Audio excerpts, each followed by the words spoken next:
Hello everyone. In this tutorial, I'm gonna show you a simple comparison between using paste in place technique and offset path. So for this rectangle, I will use the paste in place. So Ctrl C, Ctrl F to paste in place another outline, and using the Alt and Shift button, I will minimize it to create another rectangle to the inner. And we notice that this distance in the y-axis isn't equal to this distance in the x-axis. So to solve this problem, use this instead.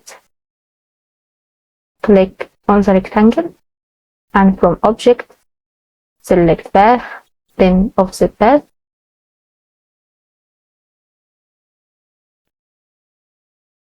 Okay. We notice that the distance in the y-axis is equal to the distance in the x-axis. Thank you for watching my video till the end. Your subscribe would be an encouragement to me, so please subscribe to my channel. And if you have any question, just leave it in the comments. I reply in all the comments. See you next time. Bye bye.